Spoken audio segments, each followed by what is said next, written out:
Well, I think because that's just, I mean, we're just people, you know. It's my wife and I and our kids, you know, and so my wife has some things that she's passionate about. She'll end up setting up a charitable organization and, you know, trying to do some things, you know, we're very passionate about.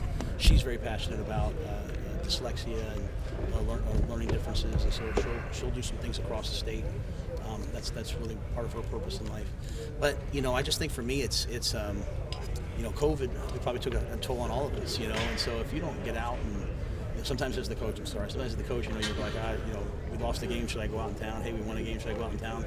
I just choose not to live my life like that. You know, we're going to go out, we're going to be at dinner, we're going to go to Little League games or soccer games, we're going to go take part in charitable things. I mean, we want to be a part of Nebraska. We want to be a part of the community. When I say that we chose to live here, like we literally flew in. Can't believe no one found out, but we drove around, we looked around, and we said, could we raise our kids here? And we said, absolutely. Like we left, and I kind of looked at my wife like, this is done. Like, you know, I could see it in her eyes. Like, she was like, this is where I want our family to come. So to me, we all have a responsibility when we move somewhere to be a part of that community. I'm not going to say just because I don't know if Trev wants people to know, but it was a game day. Everyone was playing, so we were able to kind of fly in on our own. Husker game day? Yeah, it was a Husker game day, so we were able to fly in, and everyone was at the game. So was it warm or cold? we were able to do that, and then we kind of, you know, then we got away for a while. You know, we had a trip planned, and Julie and I went away for a while, and because we just didn't want momentum to take over. We didn't want this, whatever decision we made, to be a decision of emotion. You know, it was so we got away for a little bit. Trev did say that this was a long process and there was an impasse. Was there a point that said this is just not going to happen? Well, you know, I think there were a lot of things to work through. You know, I think every university, every state, you know, every thing has different things that they have to work through. And I had a unique situation that I had a contract for 4 years with the Carolina Panthers, and so, you know, there was a partnership that had to be worked out between everybody, and, you know, what would work and what wouldn't. So, yeah, there were some different things that happened. I would say I've never gone into a job with a closer relationship with someone than I have with Trev, because we've gone through all these hard conversations. This hasn't been just like, hey, we want you to be the coach. Yeah, great. We've had to have these conversations, and what I found is Trev is really creative. You know, he's not going to just take the first no. He's going to find a way around things. And as I said, you know, we have a lot of respect for Admiral Carter. We've known him for several years, and you know, when he was involved and Trev was involved, it just made us feel better about, you know what, there's going to be hard times, right? I mean, dealing with NIL, transfer, all these things, we're coming to work for people that are problem solvers, not just, we can get by. Trev said it was 11 a.m. on Thanksgiving, right, when the deal was finalized. So what was that Thanksgiving like for your family? And how did you maybe communicate to your kids and your wife that it was done? That's what he said. Yeah. I think we thought it was the next day, so maybe he knew something we didn't know. But when I told him, because I think the night before we thought it wasn't going to happen. We just didn't think it was going to be able to happen. You know, my son was not happy. My wife was not happy. And when we finally got the call, I told my wife, you know, as I said up there, she cried. She teared up. Like, this is what she wanted to do. This is what Bryant wanted to do. This is what I wanted to do. The two girls, they were just, you know, my daughter rides a horse. I promised her I'd find a horse farm here somewhere that she could go ride. I mean, they didn't really understand it. But you know, my wife all along just kept saying it wasn't about anything other than this is the right thing. She said, Matt, I know you, and this is the kind of program that you're supposed to be coaching. You know, there were other places that you knew weren't a fit, and so I think the best way to say it was, you know, she just kind of teared up because, you know, this is a great new chapter in our lives. Hey, Matt, we bumped into Casey Thompson out in the parking lot, and he said that he's already talked to you. What was the conversation like with him and with other players that you go through, and what do you look for in a quarterback? Yeah, and I hope you guys understand. I'll probably, you know, I'll always keep everything private between us.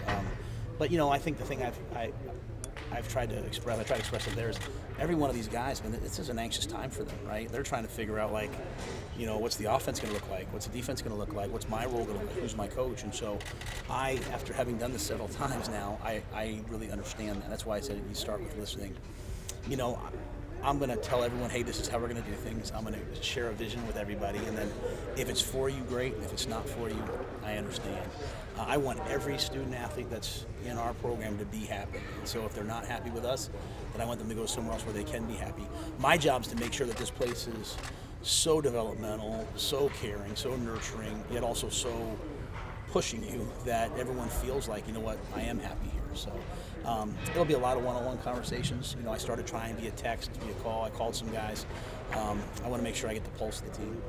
Was there a specific like aha moment, not like right before it happened, but maybe when you were here, like seeing things, or a moment where you were talking with Admiral or Trev, you were just like, yeah, this is it? Was there a specific moment? Yeah, there were several times, but I'll tell you, when I thought it wasn't going to happen, when I thought we weren't going to be able to do it, I remember sitting on the couch and being like, damn, pardon my language, damn.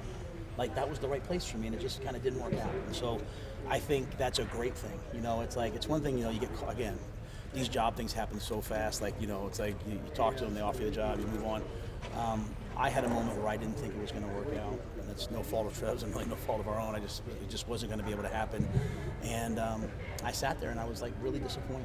And so when they called back and said, hey, what if, you know, let's try something else, I felt, I knew then that this is where I was supposed to be. Along the way, I think there were a lot of little moments. Like I'm telling you, if you guys check my son's YouTube history, I mean, we've watched everything. And so, I think I could see my son getting excited. I could see my wife getting excited. I kept watching all the recruits. I kept watching all the recruits from the last 3 years that went on to other places. I just kept saying, like, hey, can we get talent there? I talked to different people, but in the end, just was a gut feeling, and I think that gut feeling was verified. I got a recruiting question then. Do you plan to be in living rooms by Friday?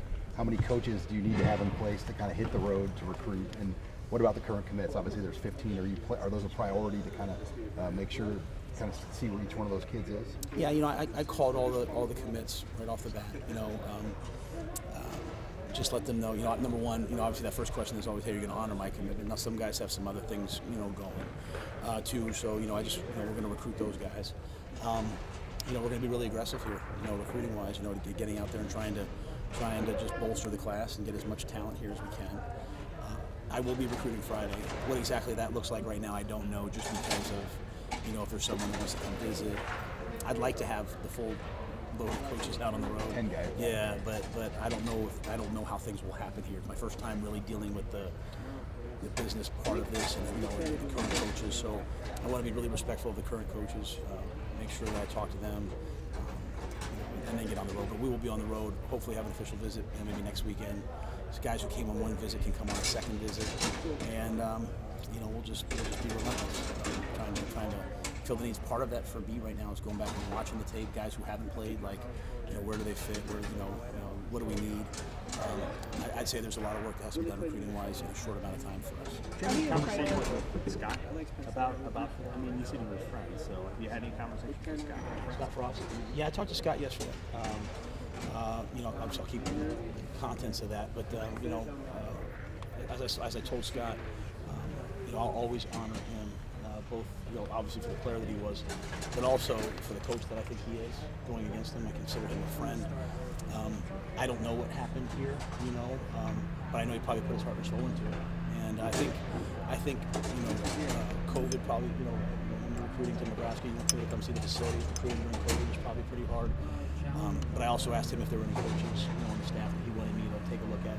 But more importantly, I told him, I said, hey, listen, this is right for me and my family, and I would never want you to think it's in any way disrespectful of you. And that's why, you know, I mentioned him on game day.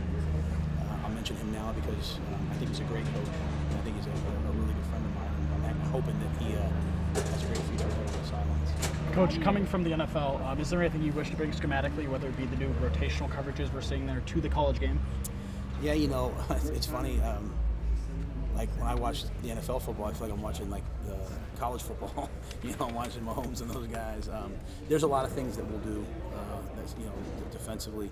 The one big difference between the college and the NFL, obviously, being the hashes and the splits. You know, so much of the blitz packages you see in the NFL, where guys are running out to cover number 3, he's so much wider. You know, you try to do that to Lincoln Riley, he's going to throw a bubble screen, and you're going to be disappointed. So we have to have a combination of that.